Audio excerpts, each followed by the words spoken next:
Hi friends, ఈరోజు ఈ వీడియోలో టమాటా పచ్చడి ఎలా చేసుకోవాలో చూపిస్తాను. టమాటా పచ్చడి కోసం ఏవేవి ఇంగ్రీడియంట్స్ కావాలో చూద్దాము. సమ్మర్లో చాలా తక్కువ రేటుకే మనకి టమాటా అనేది దొరుకుతుంది కదా, అలాంటప్పుడే టమాటా పచ్చడి అనేది చేసుకోవాలి. ఇంకా లేట్ చేయకుండా వీడియోలోకి వెళ్ళిపోదాము. టమాటా పచ్చడి కోసం 3 కేజీల టమాటాలకి వెయిట్ అన్నిట్లు కొలతల వైజ్గా చెప్తున్నాను. ఏవి ఎలా వేసుకోవాలి, ఎంత వేసుకోవాలి అనేది ఈరోజు వీడియోలో మనం చూద్దాము. నేనైతే 3 కేజీలు టమాటాలు తీసుకున్నాను. వీటిని ఉప్పు పసుపు వేసి నీటిలో బాగా కడుక్కోవాలి. 3 కేజీల టమాటాలకి 600 గ్రాముల కల్లుప్పు వేసుకోవాలి.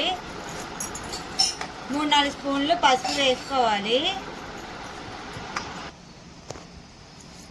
టమాటా అనేది ఇక్కడ తడేమీ లేకుండా ఇలాగా కాటన్ క్లాత్ ఇలా తుడుచుకోవాలి. మొత్తం టమాటా బాగా ఆరిపోయిన తర్వాత టమాటాని కట్ చేసుకోవాలి.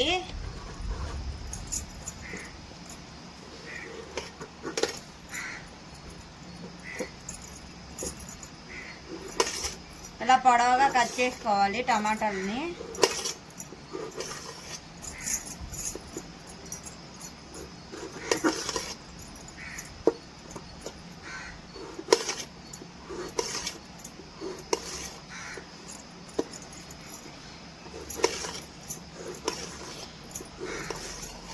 ఇలా కట్ చేసుకున్న టమాటాస్ని తడేమి లేని డబ్బాలోని వేసుకోవాలి. మీ దగ్గర జాడీ ఉంటే జాడీలో వేసుకోండి.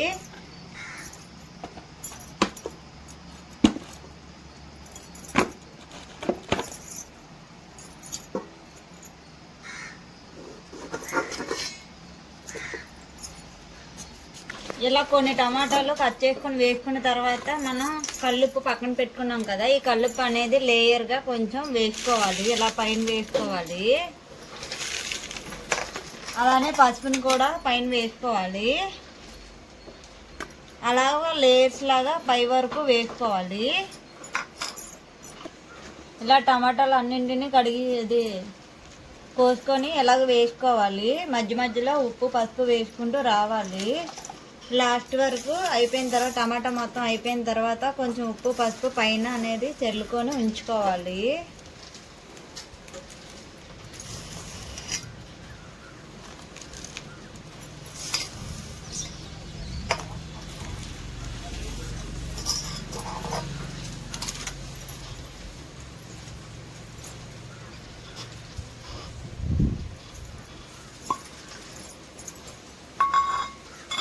అలా వేసుకొని మూత పెట్టుకొని 2వ రోజు ఒకసారి తడిలేని గరిటతో కలుపుకోవాలి. 2వ రోజు చూద్దాము ఎలా ఉందనేది.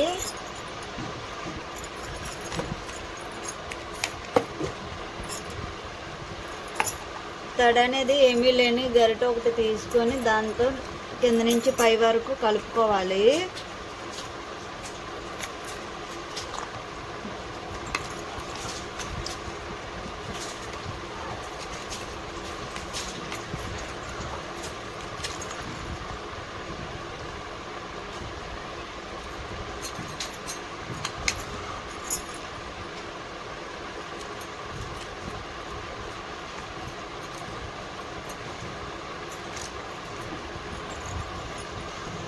ఇలా కలుపుకొని మళ్ళీ మూత పెట్టుకొని ఒక పక్కన పెట్టుకోవాలి. 3వ రోజు ముక్కలన్నిటిని తీసి ఎండబెట్టుకోవాలి. ఈరోజు 3వ రోజు అండి. ఈరోజు 3వ రోజు నాడు ఒకసారి ఇలా తీసి ఈ ముక్కలన్నింటినీ బాగా ఇలా వాటర్ అనేది ఏమీ లేకుండా బాగా పిండుకొని ఎండలో ఆరబెట్టుకోవాలి.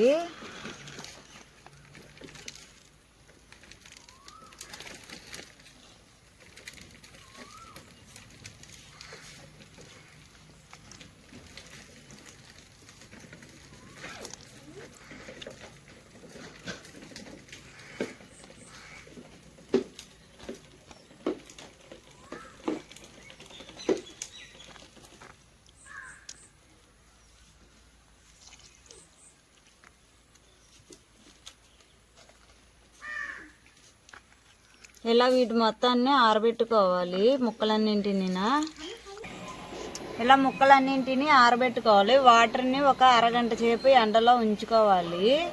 వాటర్ ఎక్కువసేపు ఎండలో ఉంటే మొత్తం ఇంకిపోతుంది అనమాట. పెట్టకపోయినా పర్వాలేదు, కనీసం ఒక 10 నిమిషాలైనా ఎండలో పెడితే మంచిది. ముక్కలన్నింటినీ ఇలా నీట్గా ఆరబెట్టుకోవాలి. వాటర్ ఎంత గట్టిగా వీలైతే అంత గట్టిగా పిండుకొని ఆరబెట్టుకోవాలి. టమాటా తీసిన ఓట ఉంది కదా, ఈ ఓట్లోనే మనం చింతపండు అనేది నానబెట్టుకోవాలి. 3 కేజీలకి 600 గ్రాముల చింతపండు పడుతుంది. ఇందులోనే నారలాంటిది ఉంటుంది కదా, ఈ తొడుములన్నింటినీ తీసుకోవాలి. అలాగే చింతపిక్కలు ఏమైనా ఉంటే వాటన్నింటినీ తీసుకొని మనం వాటర్లో నానబెట్టుకోవాలి.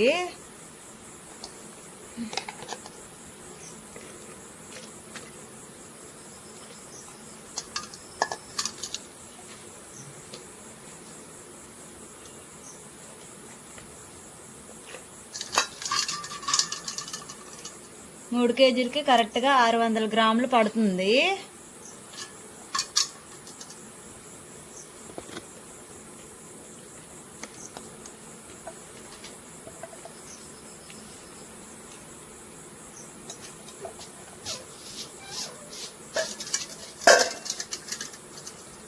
ఇలా చింతపండు మొత్తాన్ని ఇలా వేసుకొని ఒకసారి కలుపుకోవాలి.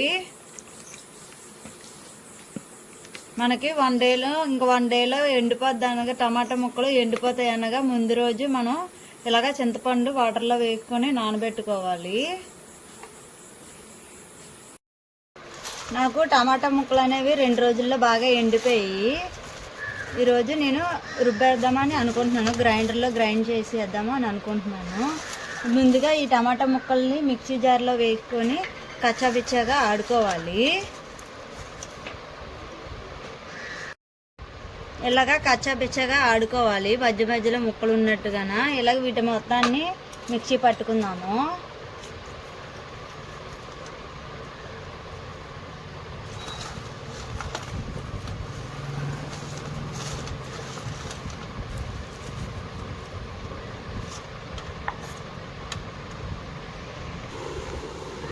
టమాటా ముక్కలు అలాగా మిక్సీ పట్టుకున్న తర్వాత మనం ముందుగా చింతపండు నానబెట్టుకున్నాం కదా, లిక్విడ్లో వేసుకొని దీన్ని గ్రైండర్లో వేసుకొని గ్రైండ్ చేసుకోవాలి. గ్రైండర్ ఆన్ చేసుకొని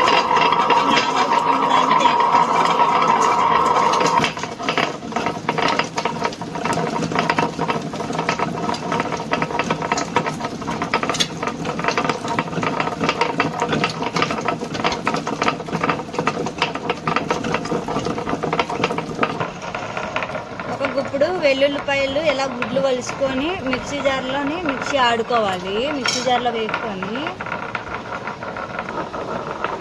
మనం వెల్లుల్లిపాయ పేస్ట్ చేసుకున్నాం కదా, ఈ పేస్ట్ని కసాబిచ్చగా ఆడుకోవాలి. మనం ఇప్పుడు ఈ పేస్ట్ అనేది మనం చింతపండు ఆడుతున్నాం కదా గ్రైండర్లో, ఈ చింతపండు దాంట్లోనే వేసుకోవాలి. చింతపండు మొత్తం ఏమీ లేకుండా మెత్తగా అవ్వాలన్నమాట. మనం వేసుకున్న చింతపండు బాగా మెత్తగా నలిగిపోయిన తర్వాత ఇందులోనే కారం వేసుకోవాలి. కారం 600 గ్రాముల కారాన్ని తీసుకొని కొంచెం కొంచెంగా వేసుకోవాలి.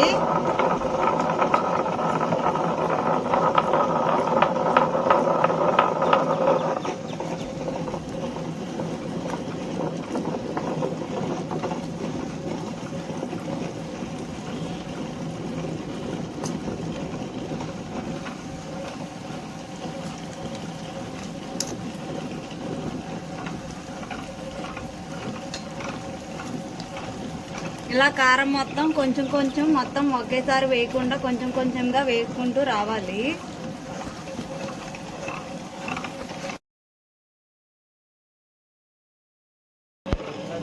మనం మొత్తం కారం వేసుకున్న తర్వాత మెత్తగా నలిగిపోయిన తర్వాత మనం ముందుగా మిక్సీ పట్టుకున్నాం కదా, ఆ టమాటాని వేసుకోవాలి. మొత్తంగా ఒకేసారి వేయకుండా కొంచెం కొంచెం వేసుకోవాలి.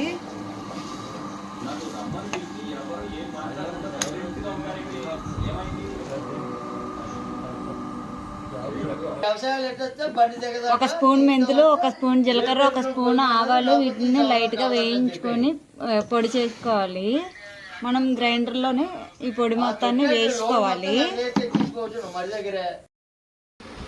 గ్రైండర్లో మొత్తగా నలిగిపోయిన తర్వాత ఒక పళ్ళెంలోకి తీసుకొని ఇప్పుడు మనం ముందుగా తాలింపు పెట్టుకున్నాం కదా, నేను వీడియోలో చూపించడం అవ్వలేదు. కొంచెం మినపప్పు, ఆవాలు, కొంచెం శనగపప్పు వేసుకోవాలి తాలింపులో. అవి గోల్డెన్ కలర్ వచ్చిన తర్వాత ఎండుమిరపకాయ, కరివేపాకు వేసుకొని ఫ్రై చేసుకోవాలి.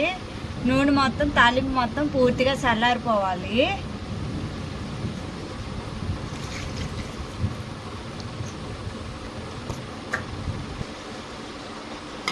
నేనైతే పచ్చడి మొత్తానికి తాలింపు ఒకేసారి వేసుకుంటున్నాను.